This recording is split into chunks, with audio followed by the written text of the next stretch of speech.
श्लोक 57. चेतसा सर्वकर्माणि मयि सन्न्यस्य मत्परः बुद्धियोगमुपाश्रित्य मच्चित्तः सततं भव. अर्थ, चित्ताने सारी कर्मे मला म्हणजे भगवंताला अर्पण कर. मच्चित्त हो, बुद्धियोगाचा आश्रय कर. माझ्याच म्हणजेच परमेश्वराची चित्ताशीच एकरूप होऊन राहा. असा उपदेश भगवंत इथे अर्जुनाला करत आहेत. विवरण पाहूया. मनाने चित्ताने सारी कर्मे भगवंताला म्हणजेच श्रीकृष्णाला अर्पण करायची आहेत. अर्थात कोणतेही कर्म करताना ते कृष्णासाठी भगवंतासाठी करतो आहोत याचा विचार पक्का करायचा.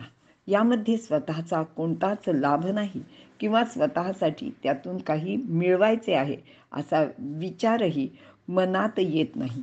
हा विचार मनात पक्का झाला की मग कर्म करायचे का नाही करायचे याचा निर्णय घ्यायचा. आपण घेतलेला हा निर्णय योग्य का अयोग्य याचाही मनाशी विचार करायचा आणि मगच ते कर्म किंवा कार्य करायचे.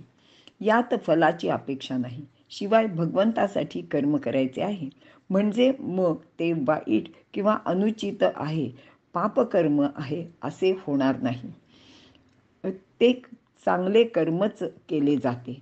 मनात फळाची अपेक्षा नसताना सुद्धा जर कर्मफळ मिळाले तर ते भगवंताच्या इच्छेने मिळालेले आहे असे समजून त्याचा उपभोग सुद्धा घ्यायचा.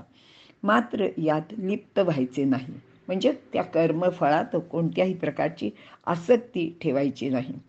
त्याबाबत मनात ममता नको.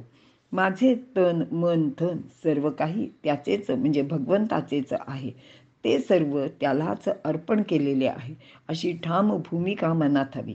तसा मनाचा अटल निश्चय सुद्धा हवा. या कृष्णपर होण्यात बुद्धियोगाचे आचरण असते. असे आचरण करीत असताना आपले चित्त नेहमीच सदा सर्व काळ त्याचे जवळ म्हणजे भगवंताजवळच राहते किंवा असायला हवे. ते त्याच्याशी एकरूप व्हायला हवे. त्याची व आपली मनाने एकरूपता झाली तर आपण त्याच्या भूमिकेतून विचार करू लागतो. मग योग्याचा विचारही त्याच्याप्रमाणेच केला जातो.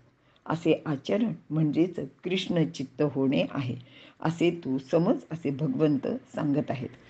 भगवंत अर्जुनाला हा उपदेश करीत आहेत कारण अर्जुनाच्या साऱ्या समस्या व्यक्तिगत चिंतनातून निर्माण झालेल्या आहेत.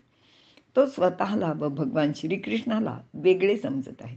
त्याने एकात्मतेच्या पातळीवरून विचार करायला हवा व ज्ञानमय परमात्म जीवनातून प्रेरणा घेऊन परमात्म्यासाठी कार्य करायला हवे. मग ते युद्ध का असेना, तो त्याचा स्वधर्म सुद्धा आहे. स्वधर्म पालन हीच भगवंताची पूजा, हाच तो यज्ञ. ते नियत कर्म म्हणजेच ईश्वराचे मनोगत असते. ते बुद्धियोगाने जाणून घेऊन करावे, म्हणजेच युद्ध सुद्धा परमेश्वराचे कार्य समजून करायचे आणि ते त्यालाच अर्पण सुद्धा करायचे. मागील श्लोकात शाश्वत पदाची प्राप्ती होईल असे भगवंतांनी सांगितले आहे. तर या श्लोकात त्याची प्राप्ती कशी होईल त्याचा उपायही भगवंतांनी इथे सांगितलेला आहे. एकमात्र भगवंताचे चिंतन करण्याने समता म्हणजेच बुद्धियोग आपोआप प्राप्त होतो असे भगवंत इथे सांगत आहेत. इथे आपण थांबूया.